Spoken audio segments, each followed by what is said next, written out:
서두에 말씀드렸듯이 그 감각적 욕망과 성냄은 이제 수행에 있어서 우리가 이제 세속에서 살면서 가장 대표적으로 좋아하는 거는 거머쥐고 내가 마음에 안 드는 건 이제 싫어하는, 배척하는 이런 마음 상태의 가장 대표적인 게 이제 감각적 욕망과 적이라고 하는 성냄, 이 두 가지거든요.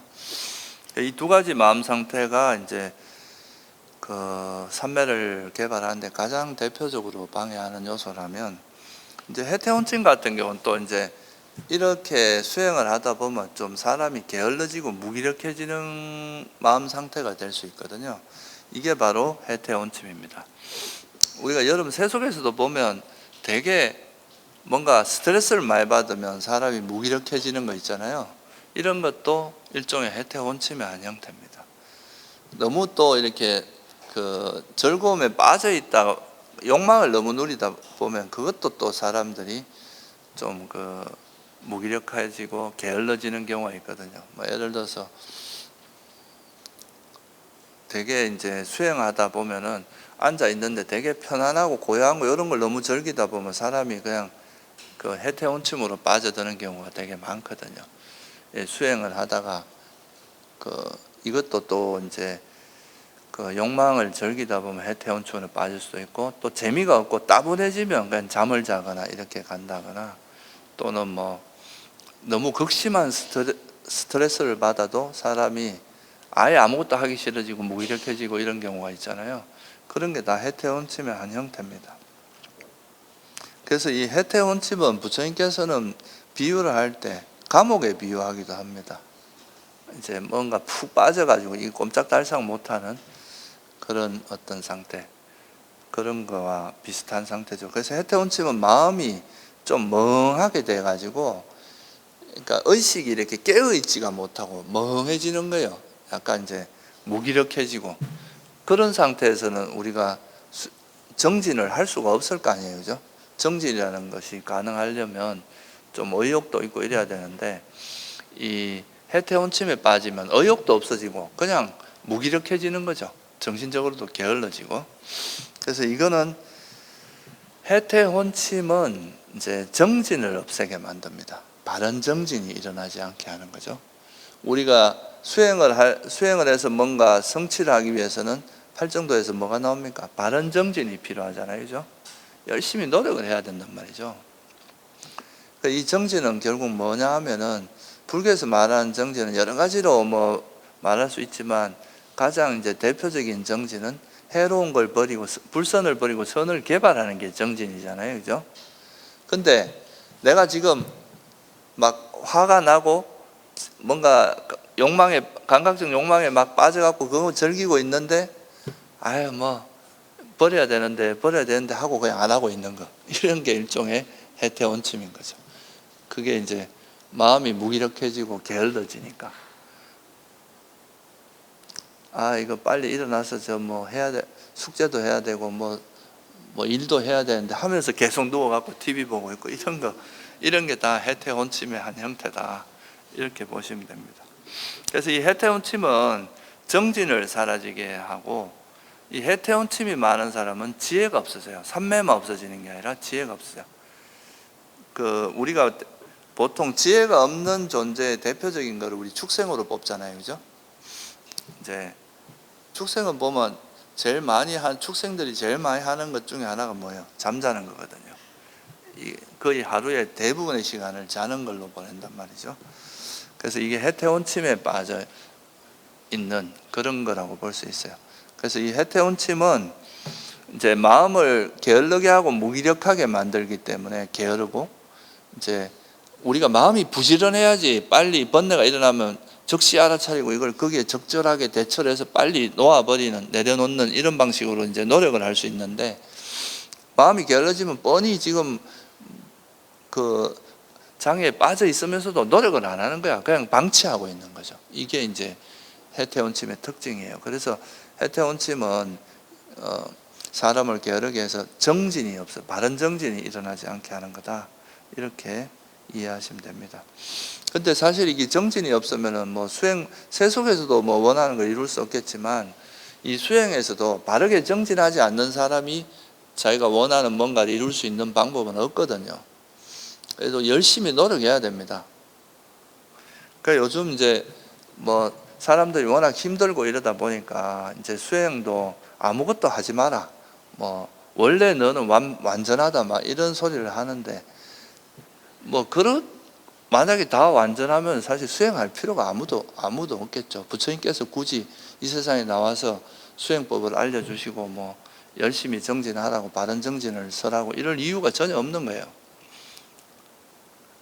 아니 지금 수행 아무것도 안 해도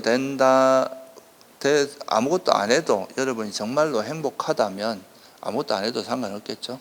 근데 아무것도 안 하고 있는다고 행복해지는 게 아닙니다. 괴로움은 현실이고, 그 괴로움이라는 것은 아무리 내가 마음을 내 혼자 그렇게 뭐 이미지 트레이닝을 하고 그렇게 뭐 한다고 해서 괴로움이 없어지는 건 아니거든요. 그래서 우리가 열심히 정진을 해야 되는데 뭐 아무것도 하지 마라든가 또는 가만히 있으라든가 이런 건 사실 사람들이 너무 과하게 노력을 하니까, 항상 노력을 하는 게 이제 보통은 보면 욕심으로 달리니까 항상 과하게 노력하거든요. 그래서 힘을 좀 빼주기 위해서 하는 이야기예요. 그거는 균형을 잡아주기 위해서. 진짜 노력하지 않으면 그거는 아무것도 안 됩니다. 노력하지 않고 이루어지는 건 없거든요. 그래서 이게 이제 바른 정진을 하기 위해서는 우리 의식이 또렷하게 깨어 있어야 되는데, 이 또렷하게 깨어 있는 거의 반대가 해태원침이에요. 멍한 거예요. 멍하고 이러니까 지혜가 생길 수가 없겠죠. 그러니까 이제 삼매도 안 생길 뿐만 아니라 지혜가 생길 수 있는 토양이 안 돼요. 우리가 세속에서도 뭔가 이렇게 좋은 성과를 내려면 의식이 깨어 있어야 가능한 거잖아요, 그죠? 그래서 이것도 수행도 마찬가지다. 해태원침에 빠져서 멍하게 있는 게 아니라 우리가 그 삼매하고 사실 숙면하고 다른 점은 뭐겠어요? 숙면은 그냥 정말 이렇게 편안하게 잠을 자는 거지만, 이게 우리가 삼매라는 거는 어느 하나의 대상, 그러니까 니미따라든가 이런 하나의 대상이 그것만 알아차리면서 다른 걸 다 씌워서 편안하고 고요하고 이렇게 되는 거거든요. 잠잠해서 고요하고 편안하고 행복한 거하고 틀려요. 이거는 정신적으로 또렷하게 깨어있는 게 있어야 되거든요.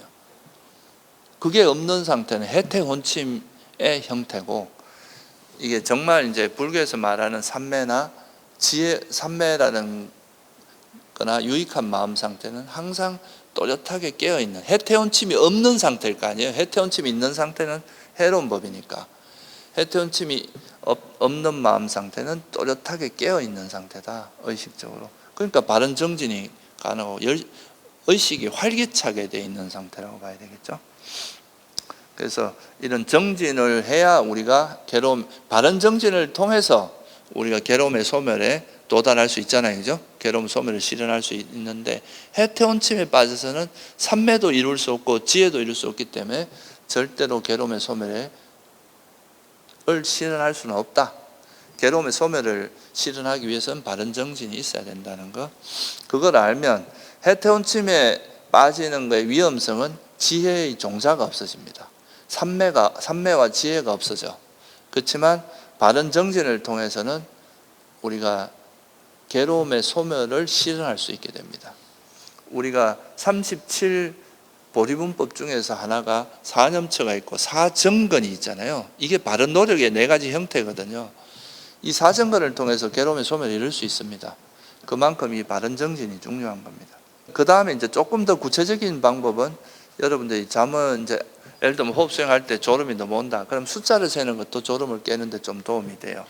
뭐 들숨 날숨 하나, 들숨 날숨 둘, 이렇게 숫자를 세요. 숫자 셀 때도 그냥 10가지 세고 또 처음부터 다시 세고 이렇게 하는데, 하나 둘 셋 넷 다섯 몇 가지 셌는지 모른다 이러면 거기서부터 또 넘어가지 말고 다시 처음부터 다시 해야 됩니다. 하나 둘 셋 넷 다섯 여섯 일곱, 하나부터 10까지 그거를 이제 절대 잊어버리지 않고 딱 끝까지 세면 그래도 정신을 차려야 될 거 아니에요, 그죠? 이게 이제 정신을 깨어나게 하는 효과가 있습니다. 그러니까 이건 이제 경전에도 보면 이런 설명이 나옵니다. 또 하나는 빛을 보는 거예요. 우리가 그러잖아요. 여러분들 그 뭐고 잠자기 전에 스마트폰 보지 마라 그러잖아요. 이게 자꾸 빛이 그 눈에 그 특히 뭐 그 푸른 빛이라 그러잖아요. 그런 게 이제 자꾸 들어가면 잠자는데 방해된다 그러잖아요. 그리고 여러분들 그 밤에 잠 잘 못 자는 분들 낮에 눈에다 빛을 많이 넣으라고 하죠. 그래야 잠을 잘 잔다고. 근데 이게 눈에 빛이 들어가면 잠을 깨게 해주는 효과가 있어요. 낮이라고 생각해서. 그래서 눈을 감고 이렇게 수행하다가 졸음이 온다 싶으면 잠깐 눈을 떠서 눈에다 빛을 많이 이제 좀 담아두면 잠을 깨는데 좀 도움이 되고. 그리고 나중에 이제 여러분이 수행을 하셔가지고 좀 더 이제 수행이 깊어지면 니미따라고 하는 거는 이제 좀 우리 마음이 이렇게 밝아지는 상태인데, 그런 상태가 되면 사실 잠이 거의 안 옵니다. 그거는 이제 이 광명상이라고 하는데, 이 빛이라는 것이 우리 의식을 좀 깨어있게 하는데 도움이 된다. 그걸 외적인 빛이 아니라 자기 내면에서 그런 빛이 생기면 이제 이거는 사실 거의 잠이 안 옵니다. 그리고 또 하나는 이제 우리가 보통 졸음이 올 때는 의식이 둔해지잖아요. 그죠? 그러니까 이럴 때는 의식을 활성화시키는 게 좋은데, 그 활성화시키는 방법 중에 하나가 여러분이 기억하고 있는 경전을 암송하는 것도 굉장히 도움이 돼요. 그러니까 뭐 예를 들면 자해경이나 또는 아니면 짧은 구절, 뭐 여러분 우리나라에서 많이 하는 반야신경 같은 걸 해도 돼요. 근데 뭐 좋기는 자해경이나 이런 거 하는 게 좋고요.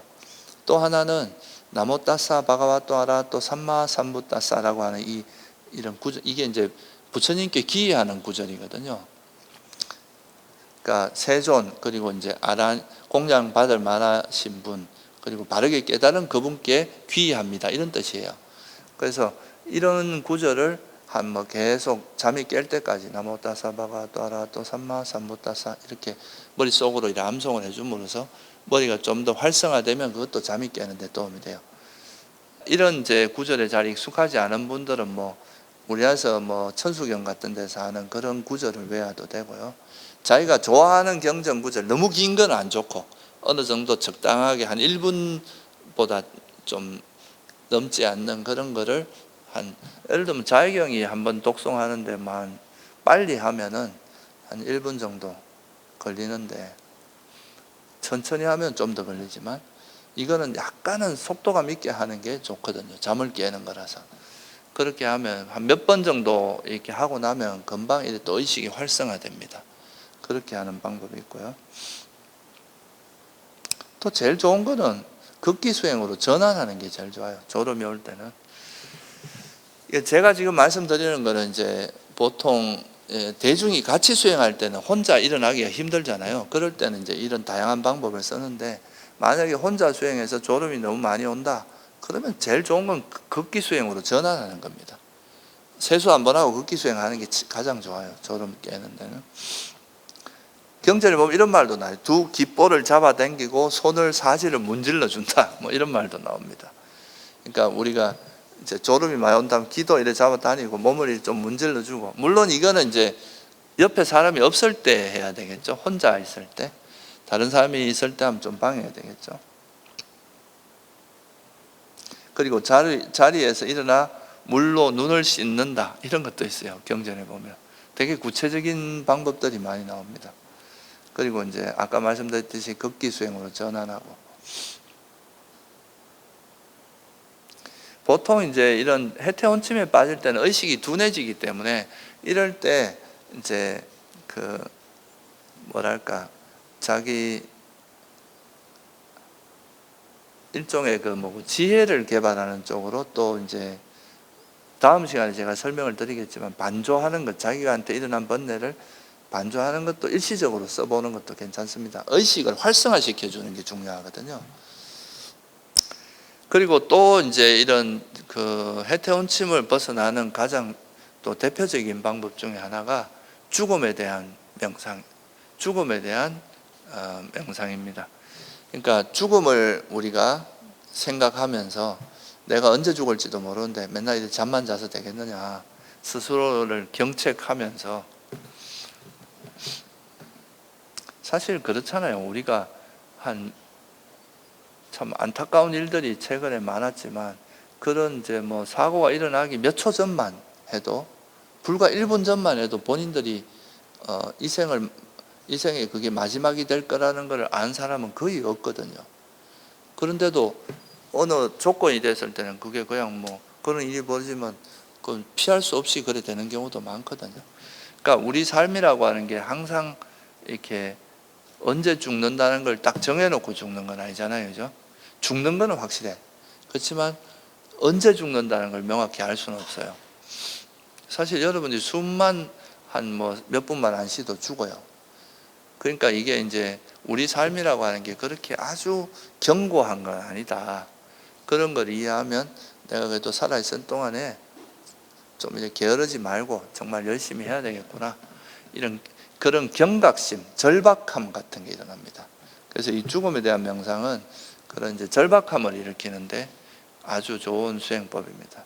우리가 죽을 수밖에 없다는 거. 언젠가는 그러니까 우리 인생이 그렇게 길지 않다는 걸 이해하고 그렇게 하면은 이제 그것이 우리가 절박함을 일으켜서 좀 더 수행하는데 도움이 된다. 정진을 일으키고 해태원침을 버리는데 도움이 됩니다. 근데 모든 방법을 써도 안 된다. 그러면 자는 겁니다. 이거는 이제 차라리 딱 깨어날 시간을 정해놓고 자는 거죠. 그러니까 뭐 예를 들면 한 내가 10분 후에 깨겠다. 20분 후에 깨겠다. 이렇게 해서 부처님 말씀대로 이렇게 사자처럼 우리 열반상에서 부처님 주무시는 거 봤죠? 그죠? 열반상처럼 그렇게 잠깐 누웠다가 다시 일어나는 거죠. 너무 편한 자세로 자면 푹 자버립니다. 그러니까 이제 조금은 이렇게 옆으로 부처님께서 옆으로 이렇게 누워서 한 시간을 정해놓고 자야 돼요. 보통 우리가 자선할 때 보면은 습관적으로 자는 사람들이 있거든요. 근데 그거는 되게 위험한 겁니다. 잠을 자더라도 자기가 의도적으로 시간을 정해놓고 자는 건 괜찮은데 습관적으로 자는 거 있잖아요. 이런 거는 나중에 거의 버릇이 돼갖고 나중에 앉기만 하면 좋습니다. 그건 나중에 되면 이건 정말 조심해야 돼요. 그 뭐 보통 이제 오랫동안 자선하고 이런 분들이 보면 잘못하면 그 버릇이 돼가지고 딱 앉아 5분 지나면 이렇게 딱 이렇게 자는데 그거를 본인이 자는 걸 모르는 경우가 되게 많아요. 그거는 그렇게 되면은 거기서 벗어날 수가 없거든요. 그래서 이제 차라리 이런저런 방법을 다 했는데도 안 된다. 그러면 시간을 정해놓고 딱 깨어날 시간을 염두에 두고 자라. 요즘은 뭐 그냥 뭐 알람을 맞춰 놓든지 그렇게 해서 자면 된다 이거죠. 이게 이제 해태원침을 버리는 여러분이 관심이 있는 분들은 이제 안구따라니까에 보면 졸고 있음 경이라는 경이 있어요. 여기 보면은 이게 아마 제 기억으로는 목련존자가 이렇게 수행하다 꾸벅꾸벅 졸 때 부처님께서 이렇게 신통을 놔두셔가지고 이렇게 졸음이 올 때는 이렇게 해라라고 가르쳐 주는 그런 방법이에요. 제가 아까 말씀드린 게 다 이런 경전에 대부분 나오는 이야기들입니다. 그래서 이제 해태원침은 마음이 이렇게 게을러지고 둔해지고 해서 수행을 방해해요. 우리가 지혜가 생기려면 의식이 또릿또릿하고 아주 명료해야 되거든요. 근데 이건 머리가 둔하고 의식이 둔하고 이러니까 지혜가 생길 수가 없겠죠. 그죠? 그 반대로 들뜸과 후회라는 거. 여러분 이제 막 내일 소풍 간다 그러면 어때요? 마음이 붕 떠가지고 막 아무것도 손에 안 잡히고 그냥 막 그 생각만 나고 그러잖아요. 그런 것처럼 이 들뜸과 후회 이것도 수행하는데 마음이 들뜨거나 후회는 보통 보면은 이제 우리가 특히 좌선 같은 걸 하다 보면 이제 우리가 일상생활에서는 현재 우리에게 부딪히는 자극들이 많잖아요. 사람도 만나고 어디 길거리 가면 막 계속 빵빵거리고 차도 보이고 광고판도 보이고 온갖 그 자극들이 많으니까 그거 처리하기 바쁘거든요. 근데 우리가 자선 같은 상태에서는 보면은 외부의 자극이 별로 없다 보니까 과거에 일어났던 생각들이 주로 떠오르는 경우가 많아요. 아니면 과거의 생각이나 미래에 대한 계획 뭐 이런 것들. 미래 계획은 보통 이제 욕망을 기반으로 하고 있는 경우가 많고, 근데 과거에 있었던 중에 내가 잘못했던 거 이런 게 많이 떠. 그게 바로 후회입니다. 아 그때 왜 그랬을까? 왜 이렇게 안 했어야 되는데 하고 자꾸 떠오르죠. 그게 이제 후회인데 보통 후회는 정확하게 뭐냐면 과거에 잘못했던 거에 대한 후회. 회한 그런 게 있고요. 또 해야 될 걸 안 한 것도 후회에 들어가요. 그때 내가 조금 더 그 사람한테 친절하게 했어야 되는데 안 했다. 뭐 이런 거. 그러니까 선행을 해야 되는데 안 했다거나 불선행을 하지 말아야 되는데 했다거나 이게 후회의 조건이 됩니다. 그래서 이 후회가 일어나면은 계속 마음이 자꾸 과거로 돌아가서 그 과거에 일어나는 것에 대해서 계속 이렇게 안절부절하고 이렇게 되기 때문에 그게 이제 우리 수행을 엄청 방해하게 됩니다. 그러니까 마음도 안정이 안 되는 거죠. 계속 이렇게 불안하고 붕 뜨고 이렇게 되는 거죠. 그래서 이 덜뜸하고 후회는 좀 비슷한 속성을 갖고 있어요. 그래서 덜뜸과 후회를 하나로 묶어서 설명하고 있는데요. 그래서 이제 그러면 덜뜸을 버리는 방법은 어떻게 되냐면 이 수행하다 보면 이제 우리가 마음이 착 가라앉아야 좀 앉아있기가 쉬운데 마음이 이렇게 떠 있으면은 앉아있는 것 자체가 되게 힘들거든요. 계속 마음이 어디 막 돌아다니고 이러니까. 그래서 이 덜뜸을 버리는 방법은 첫째는 뭐 좀 일단은 몸과 마음의 긴장을 풀고 그죠? 최대한 몸과 마음의 긴장을 풀어주는 게 좋아요. 덜뜸의 반대가 뭐겠어요? 덜뜸은 마음이 붕 떠는 건데 마음이 고요하고 차분해지는 걸 우리가 뭐라 그래요? 편안해지는 걸 경안이라고 들어보셨죠? 경안, 빨리어는 빠사디라고 합니다. 그러니까 덜뜸은 마음이 이렇게 웃다자, 빨리어로 웃다자라고 하는데 웃다자 뜻이 뭐냐면 위에 있다는 뜻이에요. 그러니까 마음이 이렇게 위에 있다 이 말은 떠 있다는 이야기죠. 그런데 이제 경안이라는 거는 우리 마음이 차분하게 가라앉아 가지고 고요하고 편안한 상태, 이거를 우리가 보통 경안이라고 이야기를 하거든요. 그래서 이게 이제 덜뜸은 마음이 이렇게 떠 있는 거라면 이거의 반대는 덜뜸이 가라앉으면 고요하고 편안한 상태가 됩니다. 근데 이런 덜뜸이 보통 왜 생기느냐 하면 보통 수행 중에는 좀 과도하게 노력하다 보면 덜떠요. 너무 욕심이 앞서가지고 이게 그냥 자기 페이스에 맞게 하는 게 아니라 너무 잘하려고 막 하다 보면 마음이 떠버리는 거죠. 욕망이 앞서다 보면 과도한 노력이 이루어지고 그러다 보면 마음의 안정이 안 되는 거예요. 그래서 이런 경우는 뭘 해야 되냐 하면은 오히려 그 욕망을 내려놔야 되는 거죠. 덜뜸을 내가 너무 잘하려고 하는 그 욕심이 앞서면 빨리 결과를 얻으려고 하다 보면 나는 이제 그런 맛밖에 안 배웠는데 자꾸 뛰려 그러니까 이제 마음이 불안하고 이제 편안하지가 않은 거죠. 그죠? 그래서 이런 이제 과도한 노력으로 생긴 거는 오히려 역으로 욕망을 가라앉혀야 된다. 그 내가 잘하려고 하는 욕심을 놓고 지금 내가 그냥 해야 할 일에 충실하는. 그냥 뭐 지금 내가 뭐 결과를 바라지 말고 그냥 현재 내가 뭘 해야 될지 호흡 안 놓치고 호흡 잊지 않고 하는 그거를 잘하면 되는 거잖아요. 그죠? 그런 조건을 성숙시키는 쪽으로 가야 된다.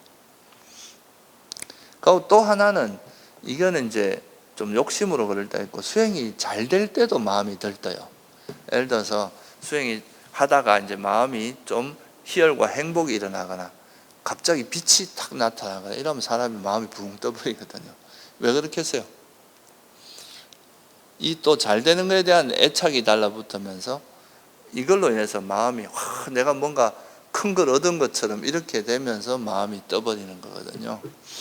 그래서 근데 이런 선한 마음도 우리가 이 세상에 있는 모든 것들은 다 형성된 거는 다 사라지기 마련이고 내 거라고 할 만한 게 없다 그랬죠.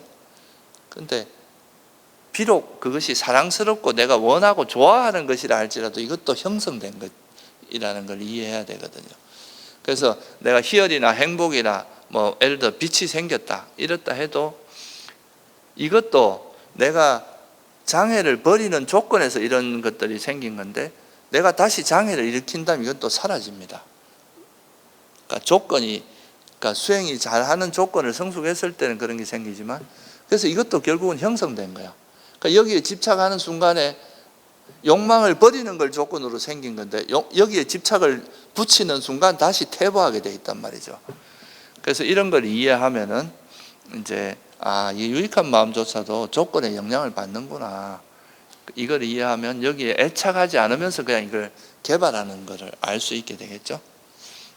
그래서 이런 것도 그 유익한 마음도 형성됐다는 걸 이해함으로써 또 들뜸을 내려놓을 수 있어요. 그리고 이제 우리가 뭐 욕망이 일어나도 결국 이 들뜸이라는 건 뭐하고 관계있냐면 번뇌가 움직일 때도 들뜸이 항상 일어나게 돼 있습니다. 근데 보통 이제 탐욕이나 성냄이 주도할 때는 탐욕, 성냄이 워낙 강하니까 들뜸보다는 탐욕, 성냄 쪽에 좀 더 포커스가 맞춰지는 거죠. 근데 들뜸 이런 이제 탐욕이나 성냄이 뚜렷하지 않을 그런 건 뚜렷하게 없는데 그냥 마음이 이상하게 불안한 게 있을 수 있거든요. 이런 거를 이제 주로 들뜸이라고 표현하는 거예요. 이런 게 좀 더 주도적인 거죠. 그래서 이런 들뜸을 버리는 제일 좋은 방법은 고요함을 개발하는 겁니다. 그러니까 삼매를 개발하는 거예요. 그러니까 자꾸 뭔가 마음이 들뜨거나 이럴 때는 오히려 앉아서 호흡 수행을 좀 하거나 이러면 마음이 금방 좀 빨리 가라앉습니다.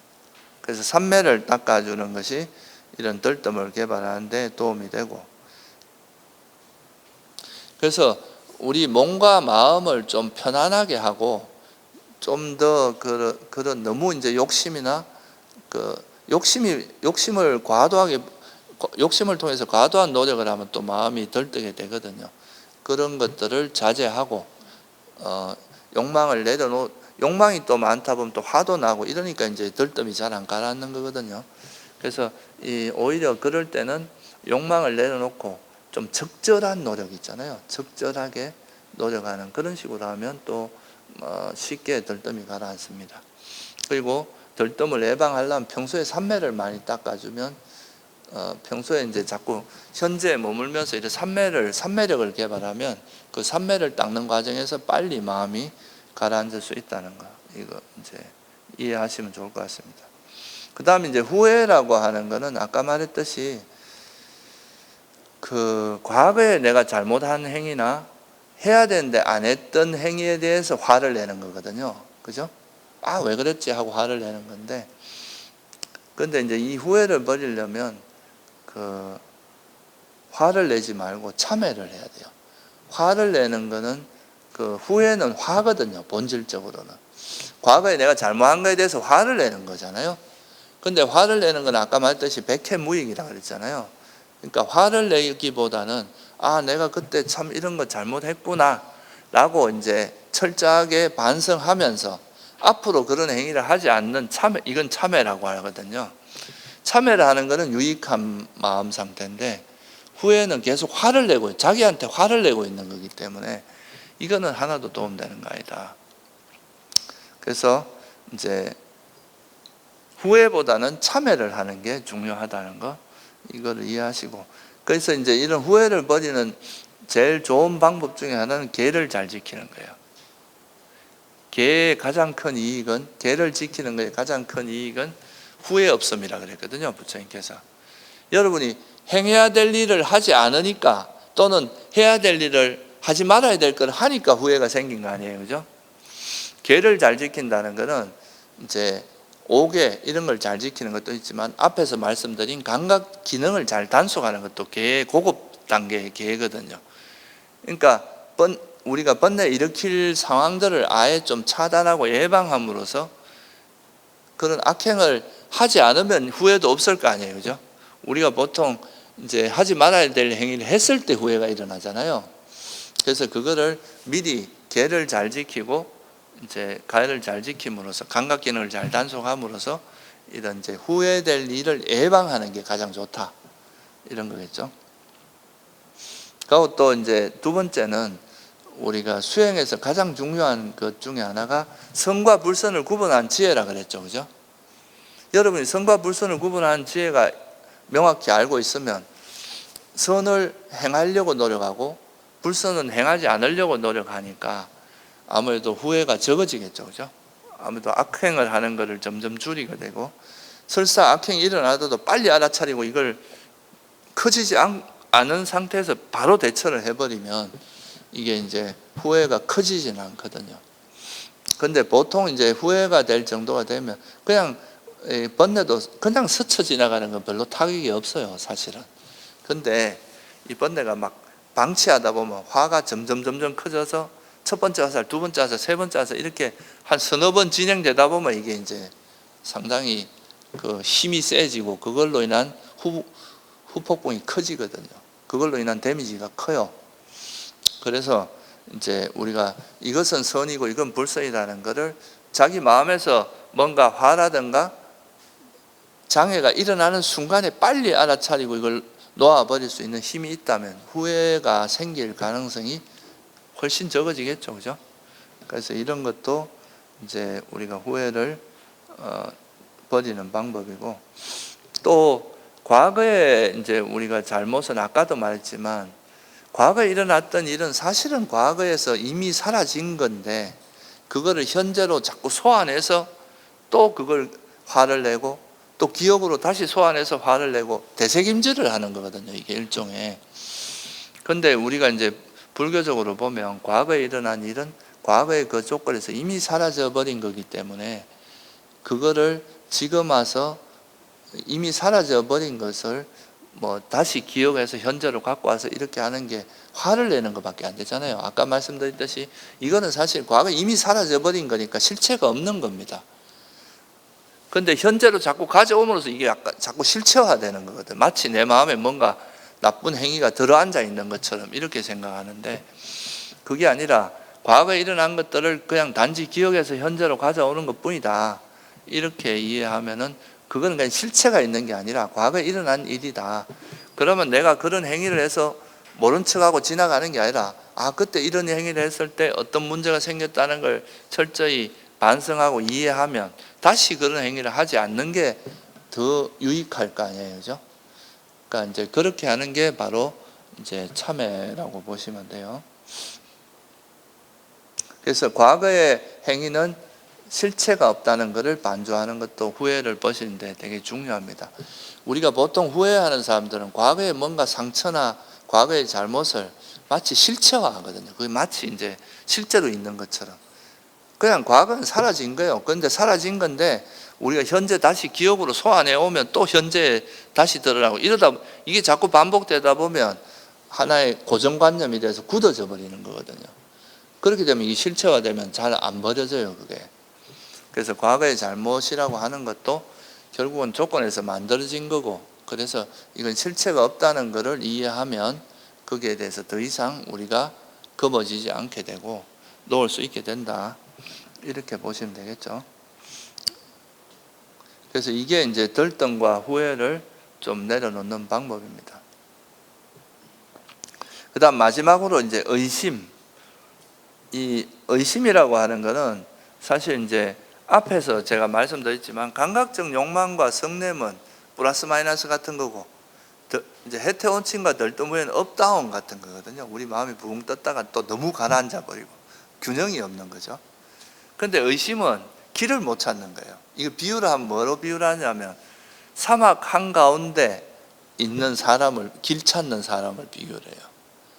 이 길이 맞나? 하다가 아닌 것 같은데 또 이 길로 갔다가 또 이 길도 아닌 것 같은데 이렇게 계속 헤매고만 있고, 실제 이런 사람들은 실제 수행을 못 하거든요. 계속 의심이 일어나니까 이거 하다가 또 이거 아닌 것 같은데 이러면 또 딴 길로 가게 되고. 의심의 반대는 뭐겠어요?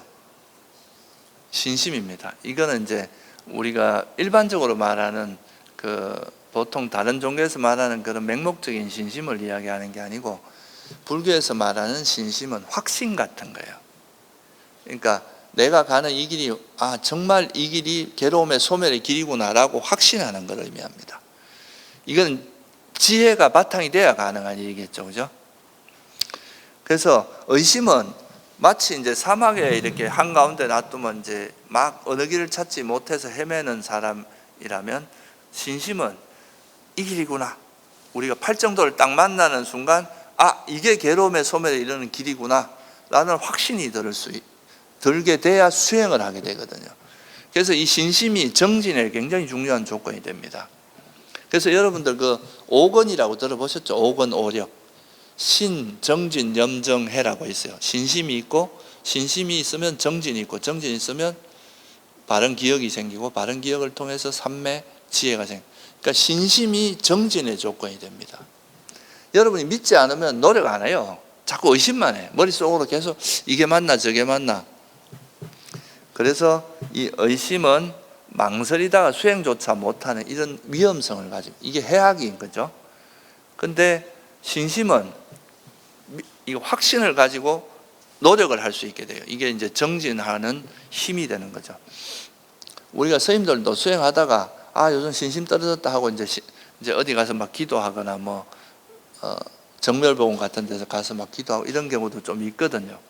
근데 그게 뭐냐 하면은 신심이 떨어지면은 내가 수행해 나가는 동력이 좀 약해. 우리가 수행을 이끌어 나가는 건 두 개, 지혜와 신심 같은 거거든요. 지혜의 힘으로 끌고 갈 수도 있지만 지혜는 좀 이성적인 거라면 신심은 좀 감성적인 거예요. 그러니까 막 신심이 넘치면 막 그 힘으로 우리가 수행을 해 나가 좀 어렵지 않게, 힘이 덜 쉬운 건 아니지만 신심이 넘치면 힘이 전혀 힘든 걸 모르고 수행할 수 있게 되거든요.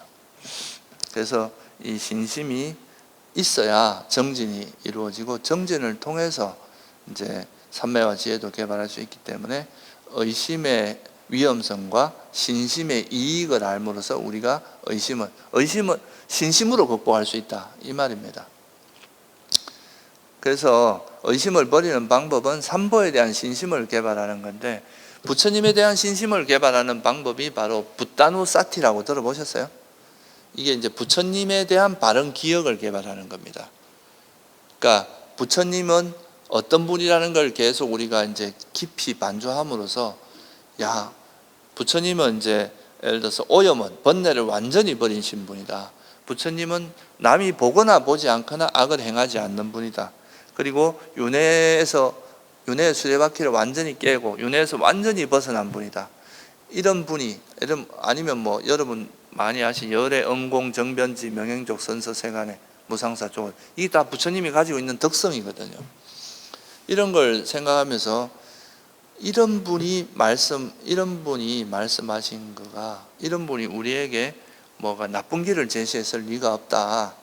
이제 그런 거를 반조하면서 부처님에 대한 신심을 개발하는 거죠. 이게 이제 붓다누사티고, 또 법에 대해서 또 이런 담마누사티라고 있어요. 법에 대해서 바른 길.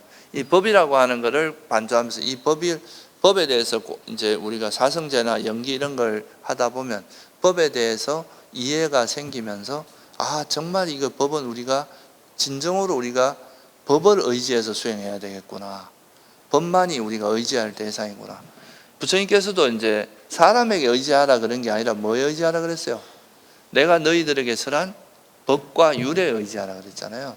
그러니까 이제 그런 걸 보면서 법에 대한 신심, 그리고 부처님의 법에 따라서 수행해서 도가를 성자가 되신 분들, 수다운 사다마나 이런 분들에 대해서 이제 그거는 또 그런 분들은 실제로 이제 그 부처님의 가르침을 실증한 분들이잖아요. 그럼 이런 분들을 통해서 또 신심이 일어날 수 있겠죠. 그래서 이런 불법성 삼보에 대해서 신심을 일으킴으로써 의심을 버릴 수 있는 이게 방법이, 이게 대표적인 거죠. 불법성 삼보에 대한 신심. 그러니까 사실 불법성 삼보에 대해서 확고한 신심을 가지는 게 쉽지 않습니다. 여러분들이 어떤 이익이나 큰 두려움이나 이런 것 때문에 이런 신심을 포기할 수도 있거든요. 예를 들어서 누가 목에다 칼을 들여, 너 지금 당장 불교 포기해라. 부처님에 대해서 신심을 포기하면 살려주겠다. 또는 돈을 한 1,000억 좀 주겠다. 이런데도 그 마음에 조금 더 흔들림이 없기가 쉽지 않단 말이죠. 근데 만약에 수다원이 되면 그건 절대 흔들림이 없습니다. 목에 칼이 들어오거나 어떤 이익을 가져다 줘도 무슨 이게 흔들리죠. 그래서 수다원이 됐는지 안 됐는지 확인하는 몇 가지 조건들이 있어요. 그 중에 하나가 그러니까 삼보에 대한 신심이 완전히 확고해지는 거죠. 어떤 경우에도 이걸 절대 흔들리지 않는 신심을 가지는 것. 그리고 개가 완성되는 것. 그리고 조금 더 번뇌를 가지고 이야기하면 유신견이 사라지고 의심이 사라져야 돼요. 신심이 확고해진다는 건 의심이 사라진다는 이야기죠. 이게 이제 그만큼 삼보에 대한 신심은 수행자에게 굉장히 중요한 조건이 됩니다. 이게 이제 의심을 버리게 하고, 우리가 부처님과 부처님이 설한 법과 부처님의 법에 따라서 수행한 스님들을 믿지 않으면 수행을 할 수가 없어요. 이 삼보에 대한 신심이 가장 중요하고, 그래서 옛날에는 이제 부처님께 출가자가 오면 삼보에 대한 상기만 하면 바로 출가시켰습니다. 요즘은 뭐 행자생활 6개월 해야 되고 4년 기본교육 받고 이래야 이제 정식 스님이 되거든요. 근데 예전에는 그냥 삼보에 상기만 하면 바로 그냥 출가가 될 정도로 상기가 중요한 겁니다. 그리고 이제 이와 더불어서 또 바른 견해를 확립하는 게 의심을 버리는데, 결국 우리가 수행을 할 때 의심이 일어나는 거는 이 법이 맞나? 내가 이 길을 바르게 가고 있나? 이런 거잖아요. 근데 여러분들이 부처님의 가르침 중에 사성제를 배워요. 그러면 사성제의 가르침은 괴로움과 괴로움의 소멸에 대한 가르침이에요. 그리고 괴로움이 왜 일어나는지도 제시하고 있어요. 그리고 그렇다면 괴로움에 일어나는 원인을 알면 그 원인을 제거하는 방법도 알려줍니다. 괴로움의 소멸로 인도하는 도닦음, 이게 바로 팔정도죠.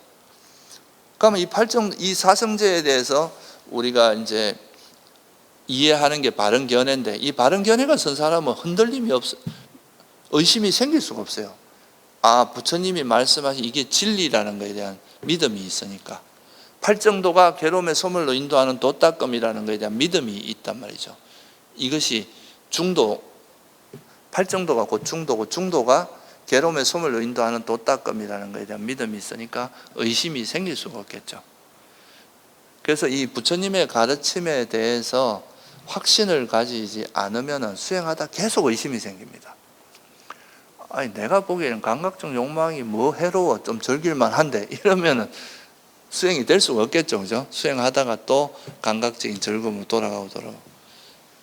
뭐 태어남이 행복이지 뭐 괴로움이야, 이렇게 하면 부처님께서는 이제 윤회에서 벗어나는 것이 진정한 행복이고, 윤회하는 건 괴로움이라고 하는데, 이 반대로 이 그릇된 견해가 생기면 부처님 말씀을 계속 의심하게 돼 있습니다. 그래서 이 바른 견해를 확립하는 게 또 의심을 버리는 가장 중요한 조건이 될 수 있다.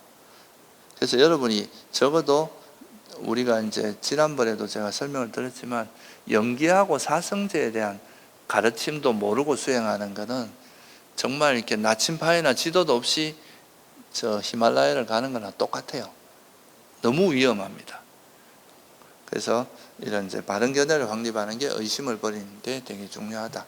그래서 우리가 이제 지금 5가지 이런 장애를 버리다 보면 이제 어떤 원하는 대상이 나타나도 집착하지 않고, 또 싫어하는데 원치 않는 대상이 나타난다고 화내지도 않고, 또 그렇다고 해서 너무 마음이 가라앉지도 않고 너무 들떠지도 않고 딱 적절한 균형을 잡고, 또 의심 없이 확신을 가지고 수행을 해 나가기 때문에 이게 삼매도 이루어질 수밖에 없고, 결국 이렇게 하다 보면 이 장애가 버려지면서 장애 때문에 일어난 생각이 원인이 제거됐는데, 그러면 이제 생각도 놓아지고, 그러면 삼매에도 들 수 있고, 이런 이제 아주 청정하고 깨끗하고 집중된 이런 마음 상태를 기반으로 해서 지혜가 개발되면 그게 또 괴로움의 소멸로 인도하는 그런 길이 될 수 있습니다.